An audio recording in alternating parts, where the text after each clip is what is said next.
Hello दोस्तों, खेसारी जी के जबरदस्त सॉन्ग आ गया है जिसका टाइटल नेम है दर्द उठे। दर्द कहाँ कहाँ उठेला, सॉन्ग का पूरा सुनना पड़ेगा। हिट मशीन के गाना एकदम हिट होना ही है, तो हिट जितना भी फैन बन जा ना दबा के शेयर करी जा। तो चलिए पहले सॉन्ग को स्टार्ट करते हैं। और एक जरूरी बात, थोड़ा सा सपोर्ट यहाँ भी कीजिए। तो चलिए वीडियो को स्टार्ट करते हैं।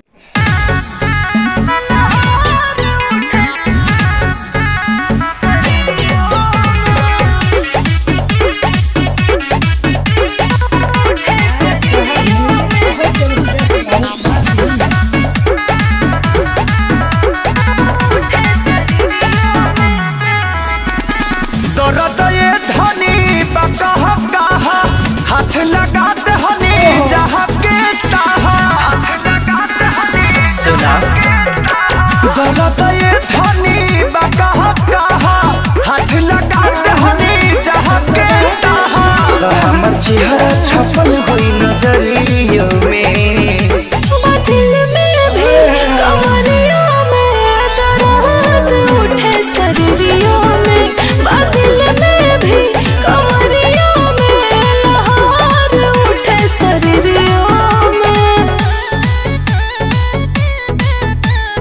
जैसे जनरेशन भाई वैसे सॉन्ग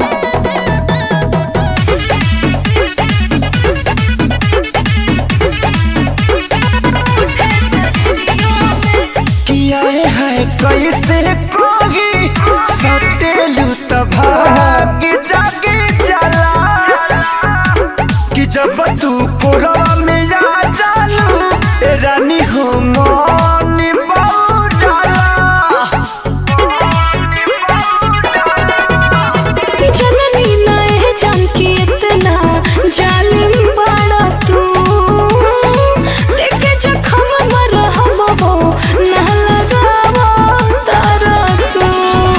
छुराई रहे गोड़ सरियों में दिल में भी कमरियों में दर्द उठे शरीरियों में दिल में भी कमरियों में लहर उठे शरीरियों में।